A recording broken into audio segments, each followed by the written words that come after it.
قرآن و سنت کی روشنی میں اعمال کی حفاظت کیسے کی جائے اور اس کی ضرورت اور اہمیت پر میں چاہتا ہوں کچھ ارشاد فرمائیے۔ بسم اللہ الرحمن الرحیم۔ اللہم صلی علی سیدنا و مولانا محمد وعلی آلہ و اصحابہ وبارک وسلم۔ رئیس بھائی بہت ہی اہم ٹاپک ہے اور میں سمجھتا ہوں کہ نیکیوں پر بڑی بات چیت کی گئی، اعمال صالحہ پر، لیکن اس کی حفاظت پر بات نہیں کی گئی۔ کیا بات، میں سمجھتا ہوں کہ کنٹینٹ کا بہت بڑا کام ہے۔ اچھا، اب میں اکثر کہتا ہوں کہ حفظ کرنا اتنا مشکل نہیں ہے، اس کو یاد رکھنا بہت مشکل ہے۔ نیکی کرنا اتنا مشکل نہیں ہے، لیکن نیکی کی حفاظت کرنا۔ اچھا ماشاءاللہ، آپ تو سال سے کوئی 32 سال سے یا 30 سال سے 29 سال سے ماشاءاللہ تعالی میں بہت سے حفاظ کو دیکھتا ہوں، مجھے یاد قرآن حفظ کیا جی یاد ہے، دہرایا نہیں۔ یہ ایک بڑی آپ نے بڑی کمال بات کی۔ تو یاد کرنا، دوسرا جس شخص نے یاد کیا، قبلہ مسلم کی بات کر رہا ہوں، یاد بھی کیا، اس قرآن کو سمجھا بھی، اس میں حلاوت بھی ہے، اور پھر تراویح کو اس عقیدت سے پڑھانا کہ جو سبحان اللہ، یہ بڑی سعادت ہے، بہت بڑی مسئلہ تو ہماری غذا ہے نا۔ کیا بات ہے، یہ تو آپ کے لیے اسی طریقے سے نیکیاں کرنا اتنا مشکل نہیں، لیکن نیکیوں کو سنبھالنا، اس کی حفاظت کرنا، یہ اتنا آسان نہیں ہے۔ بے شک ناممکن تو نہیں، لیکن اتنا آسان نہیں ہے۔ اور میں اس کروں کہ اجر و ثواب کا جو ہے نا حصول، یہ آخرت کا سرمایہ ہے، اور آخرت میں کامیابی، نجات، حساب و کتاب، ان تمام چیزوں کا دار و مدار اجر و ثواب سے بھی ہے۔ قرآن کریم میں اللہ رب العالمین نے اپنے ماننے والوں کو جہاں پر نیکی کرنے کا حکم دیا نا، یہ ترغیب ارشاد فرمائی۔ جیسے مثال کے طور پر یہاں پر بات آتی ہے کہ مثل الذین ينفقون اموالهم فی سبیل اللہ کمثل حبۃ انبتت سبع سنابل، یہاں پر ترغیب دی جا رہی ہے نا کہ ایک پر جو ہے وہ 700 کا اجر اللہ رب العالمین عطا فرماتا ہے، بلکہ اخلاص ہوا تو اللہ تبارک و تعالی اس سے بھی دگنا، واللہ یضاعف لمن یشاء۔ اسی طریقے سے من عمل صالحا من ذکر او انثی وهو مؤمن فلنحیینہ حیاتا طیبہ، یہاں پر بھی ترغیب دینا کہ جس نے بھی، چاہے وہ مرد حضرات میں سے ہوں چاہے خواتین میں سے ہوں، جس کسی مسلمان نے، ایمان والے نے اچھا اعمال کیا، ہم اسے پاکیزہ زندگی عطا فرمائیں گے، ٹھیک ہے نا۔ تو یہ بھی اچھا، اسی طریقے سے فَأَمَّا مَنْ أُوتِيَ كِتَابَهُ بِيَمِينِهِ فَيَقُولُ هَاؤُمُ اقْرَءُوا كِتَابِيَهْ، کہ جن کے نامہ اعمال دائیں جانب ہوں گے، دائیں جانب والے اور بائیں جانب والے نا، یعنی رائٹ والے اور لیفٹ والے، تو جن کے دائیں جانب والے ہوں گے تو فرمائے کہ وہ آسانی میں رہیں گے، خوشی میں رہیں گے، جنت کی آسائشات میں رہیں گے۔ تو یہ اللہ رب العالمین نے ترغیباً ارشاد فرمایا نا۔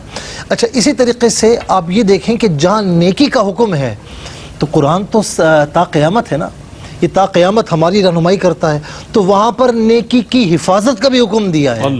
اب دیکھیں، الذین ينفقون فی سبیل اللہ ثم لا یتبعون ما انفقوا منا ولا اذى لهم، فرمایا کہ اے ایمان والو، کہ تم میں سے جس نے بھی اللہ کی راہ میں خرچ کیا، کوئی چیز بھی خرچ کی، تو اس پر کسی پر احسان نہیں جتلایا یا اسے اذیت نہیں دی، تو اس کے لیے اجر ہے۔ جس نے احسان جتلایا، جس نے اذیت دی، تو پھر اس کے لیے کوئی اجر نہیں ہے۔ یا ایھا الذین آمنوا لا تبطلوا صدقاتکم بالمن والاذی، یہاں پر بڑے صاف انداز میں فرمایا کہ ایمان والو، اذیتیں دے کر، احسان جتلا کر اپنے اعمال کو ضائع نہ کرنا۔ یہاں پر دیکھیں نیکی کی حفاظت کا حکم دیا جا رہا ہے۔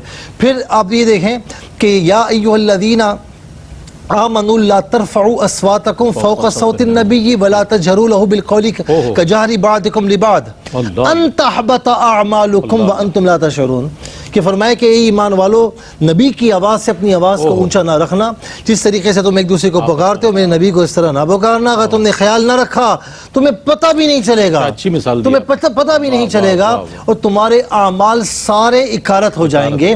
تو یہاں پر بھی نیکی کو سنبھال کر رکھنے کا حکم دیا، اور اسی طریقے سے احادیث کریمہ میں بھی اشارے ملتے ہیں۔ اب آپ دیکھیں کہ حسد سے کیوں منع کیا کہ حسد نہ کرنا، کیوں کہ حسد جو ہے یأکل الحسنات کما تأکل الحطب النار، فرمایا کہ یہ حسد جو ہے نا، یہ نیکیوں کو اس طریقے سے کھا جاتا ہے جس طریقے سے آگ لکڑیوں کو فنا کر دیتی ہے۔ اسی طرح آپ یہ دیکھیں، کسی کی حق تلفی آپ نے کی ہے، کسی کا حق مارا ہے، تو روز قیامت صحابہ کرام سے فرمایا آقا علیہ السلام نے کہ تم جانتے ہو مفلس کون ہے؟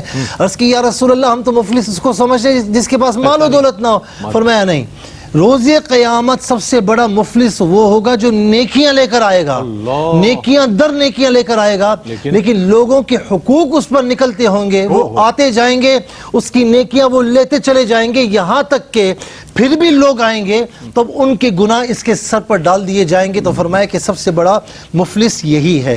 تو میں آخر میں یہ کہوں گا کہ جس طرح مالدار شخص ہوتا ہے نا، اپنے مال کی حفاظت کرتا ہے، اکاؤنٹ بناتا ہے، تجوری میں رکھتا ہے، لاکرز میں رکھتا ہے، تو اس سے بدرجہ بہتر یہ ہے کہ ایک بندہ مومن اپنے اعمال صالحہ کرنے کے ساتھ ساتھ نیکیاں کرنے کے ساتھ ساتھ ان کی حفاظت بھی کرے. کیا کہہ رہے ہیں، بڑی شرح و بسط کے ساتھ بہت ہی خوبصورت انداز میں تمام قرآنی ان حوالوں کے ساتھ کہ جو مفتی صاحب نے بیان فرمائے. اس کے علاوہ بھی بہت سے حوالے ہیں، لیکن جو حوالے بیان فرمائے بہت اہم ہے، اس کی طرف ہمیں غور کرنا چاہیے کہ ہم نے جتنی نیکیاں کی ہیں کوئی ایسا ہمارا عمل تو نہیں ہے کہ جو ان تمام نیکیوں کو غارت کر دے. اور بہت اچھی بات مفتی صاحب نے ابتدا میں ارشاد فرمائی کہ نیکی کرنے پر، نیکی کی طرف راغب کرنے پر تو پروگرام بہت کیے جاتے ہیں، لیکن نیکی کی حفاظت کیسے کی جائے یہ آج کے اس پروگرام کا تفرد ہے اور امتیاز ہے.